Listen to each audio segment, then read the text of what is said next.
Binge drinking and underage drinking prevention. 72% of teens have consumed alcohol before graduating high school. This is dangerous because teens who start drinking underage are 5 times more at risk of developing alcohol dependency than teens who don't drink at all. In addition, alcohol can lead to poor decision-making skills. In fact, 1 in 4 teen drinkers have driven after drinking, ridden with a drunk driver, or have admitted to binge drinking. Underage drinking is also dangerous because teens who drink heavily are 3 times more likely to try and hurt themselves than teens who don't drink at all. Heavy drinking is defined by the CDC as more than 15 drinks a week for men and more than 8 for women.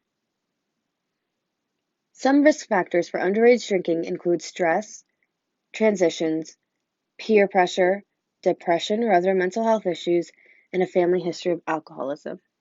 In order to combat these risk factors, it's important to find healthy ways to manage stress, especially the stress that comes with transitioning from middle school to high school or high school to college.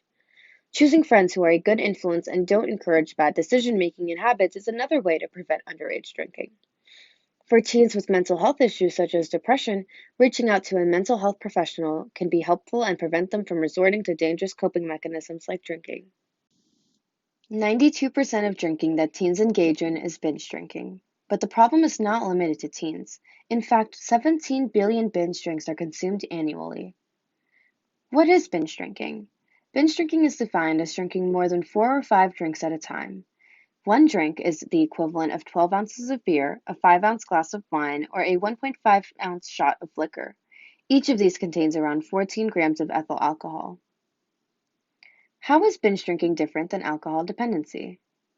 Binge drinking refers to drinking an excessive amount of alcohol at a time, while alcohol dependency is a disease, and it causes a person to crave large amounts of alcohol and have very little control over their drinking. Even though binge drinking is not the same as alcohol dependency, it can still have serious health effects. Some long-term effects of binge drinking include blackouts and memory loss, vitamin deficiencies, malnutrition, suppression of the immune system, hormonal deficiencies, and attention, planning, and memory deficiency. As we can see here, while binge drinking is not the same as alcoholism, it can still have dangerous effects on our day-to-day lives. How can we prevent binge drinking? Stop after 1 or 2 drinks. Don't drink with people you don't know. Avoid environments that encourage binge drinking. Consider drinking habits when you choose friends or decide to join a sorority or fraternity. Learn how to say no when someone encourages you to drink. And lastly, reach out to a professional if you need help. The leading cause of death for 16 to 19-year-olds is car crashes, which can be caused by drunk driving. How can we prevent drunk driving? Here are some drunk driving prevention tips. Get a ride to a party you know you will be drinking at. Don't drink if you go out alone. If you are not sober enough to drive, get a taxi, use public transportation, or a shared ride service like Lyft or Uber. Appoint a designated driver and have them take away everyone's car keys. Always offer non-alcoholic drink options at a party you serve alcohol in, and encourage your guests to not drink and drive. Lastly, seek treatment if you have an alcohol abuse problem. Blood alcohol content, or BAC, measures the level of intoxication. At a 0.02% BAC, symptoms include feeling relaxed, mood changes, warmer body temperature, and poor judgment. At a 0.05% BAC, symptoms include blurry vision, impaired judgment, reduced coordination, reduced ability to restrain, and a reduced ability to respond to emergencies.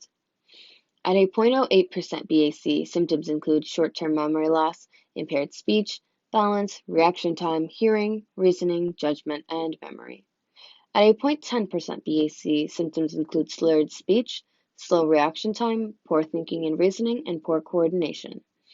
At a 0.15% BAC, symptoms include having little control over the body, vomiting, and poor balance. At a 0.20 to 0.29% BAC, symptoms include disorientation, confusion, poor ability to walk or stand, reduced sensation of pain, nausea, vomiting, potential for choking because the gag reflex is impaired, and blackouts. Legally, you can't drive with a BAC of 0.08% or higher, but as we can see here, any amount of alcohol can make it dangerous to drive. This chart shows the approximate BAC based on body weight and the number of drinks. Can parents help? Parents can help. In fact, 80% of people aged 10 to 18 report that their parents play a leading role in their decision to drink or to not drink. What can parents do? 1. Show that you are on their side. Show your child that all of the advice you're giving them is for their own benefit. 2. Be involved in your child's life. This allows you to keep track of where they're going, who they're with, and what they're doing. It also allows them to feel comfortable enough to come to you with any questions they have. 3. Get to know your child's friends and share with them your expectations of alcohol. 4. Help your kids have fun without alcohol. And 5. Don't serve alcohol at parties you throw at home. How can parents talk to their kids about alcohol? First, ask. Ask your child what they think about drinking. This creates a two-way conversation rather than a one-way lecture. It also allows you to understand what their preconceptions about alcohol are. Next, challenge. Challenge common misconceptions about drinking. For example, kids might think that drinking will give them a high, but in reality, alcohol is a depressant. Next, explain.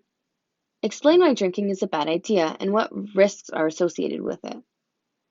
Next, plan. Come up with a plan to fight peer pressure. Practicing to say no can help children feel more prepared if the situation arises where they are offered alcohol. And lastly, be open.